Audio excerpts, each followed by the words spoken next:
So hello viewers, आज हम money and banking शुरू करने जा रहे हैं सीबीएसई का, जो कि यूनिट 2 है। So first of all, money क्या होता है? सो मनी को हम डिफाइन कर सकते हैं anything which is generally acceptable as a medium of exchange. जब भी हम किसी को कुछ कुछ प्रोडक्ट देते हैं या हमें कुछ प्रोडक्ट की डिमांड होती है, तो हम उसके बदले कुछ मीडियम ऑफ एक्सचेंज देते हैं। हमें पता है स्टार्टिंग में बार्टर सिस्टम यूज़ होता था इंडिया में और मोस्ट ऑफ द वर्ल्ड्स में, जहाँ पे एक प्रोडक्ट के बदले दूसरा प्रोडक्ट तुम एक्सचेंज कर सकते थे। बट वहाँ पे जो कोइंसिडेंस था कि दोनों साइड पे जो डिफरेंट डिफरेंट टाइप के प्रोडक्ट हैं उसकी ही डिमांड होनी चाहिए।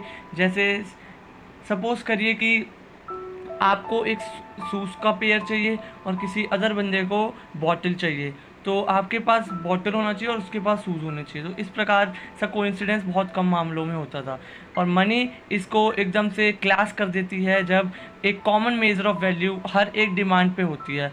और ऐसा ही नहीं है कि इसको स्टोर करना भी हमारे देश में बहुत ज़्यादा आसान है। अब हम आते हैं सप्लाई ऑफ मनी पे। सो हम जानते हैं कि हमारे इंडिया में मनी अलग अलग डिफरेंट डिफरेंट टाइप की फॉर्म्स में है। कई बार करेंसी नोट्स में है, कॉइन्स में है, डिमांड डिपॉजिट की फॉर्म में है।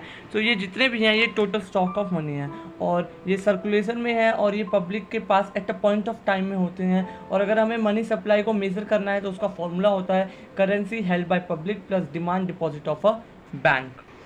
अब नेक्स्ट टॉपिक है commercial banks. So commercial banks basically an intermediate का फॉर्म निभाते हैं, एक रोल निभाते हैं between an customer and the loan credit institution.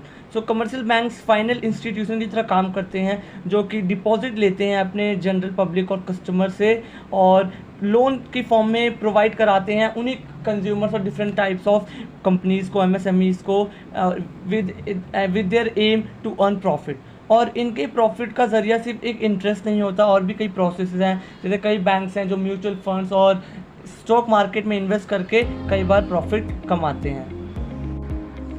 Demand deposit वही डिपॉजिट्स होते हैं जो हम आसानी से विड्रॉ कर पाएँ, बस एक डिमांड करने पे अपने बैंक पे, और एक चेक लिखने से भी हम कर सकते हैं। और डिमांड डिपॉजिट एक बहुत ही अच्छी फॉर्म है, बट इसके लिए आपको बैंक जाना पड़ता है।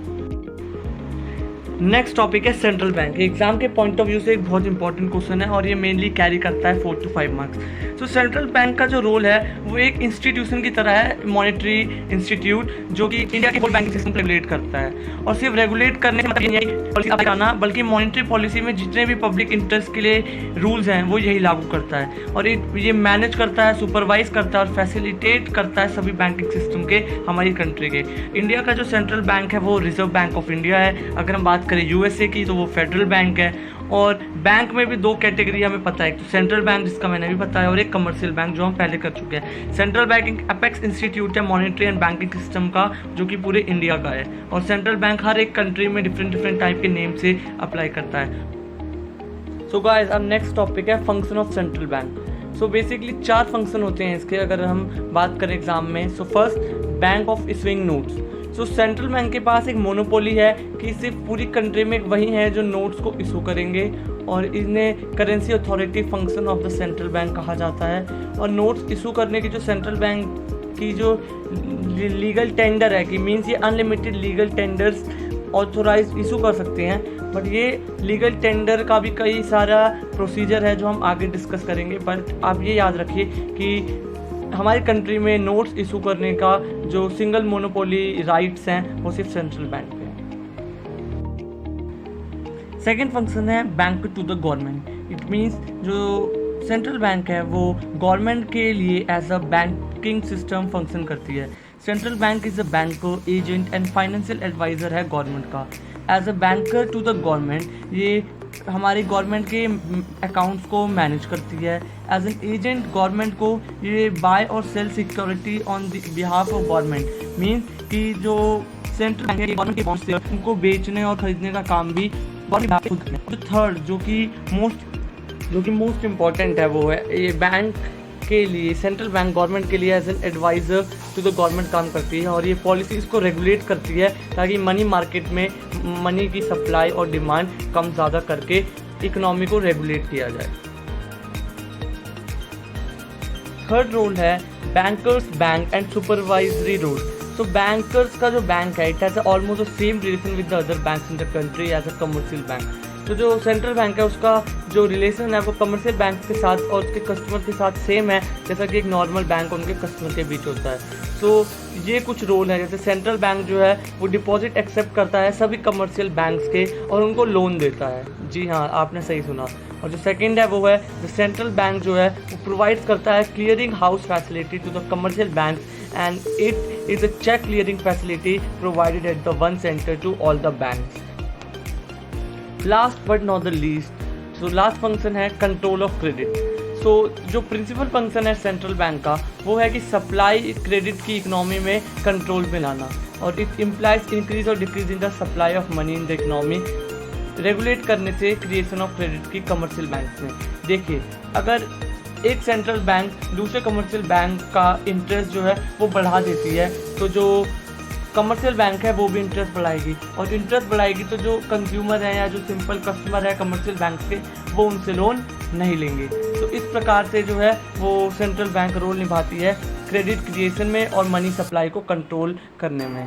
और the central bank needs to control the supply of money to cope with the situation of inflation and deflation के टाइम पे भी ये मनी सप्लाई को कंट्रोल करते हैं। हम जानते हैं इन्फ्लेशन में ज़्यादा लोगों के पास पैसे ज़्यादा होते हैं तो वो डिमांड ज़्यादा करते हैं और सप्लाई न्यूट्रल रहती है तो प्राइस बढ़ जाती है, और वही चीज़ उसका वाइस वर्सा डिफ्लेशन में होता है। जैसे अभी हमने बात करी, इन्फ्लेशन में मनी सप्लाई बढ़ती है तो पैसे कम करने चाहिए, डिफ्लेशन में पैसे बढ़ाने चाहिए।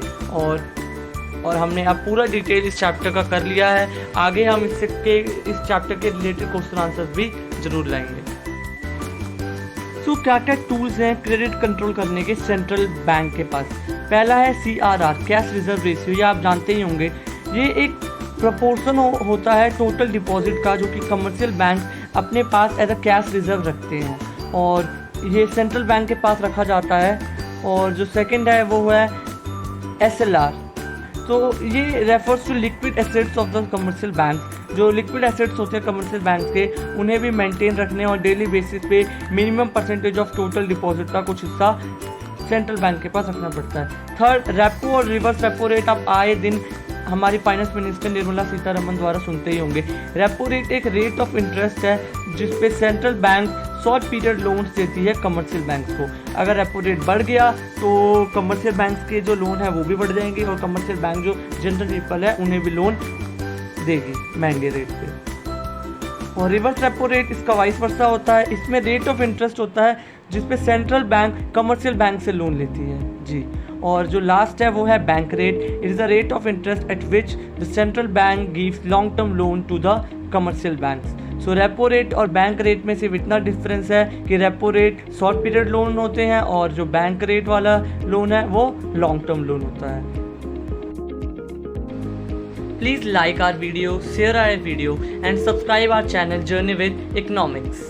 Thanks for watching.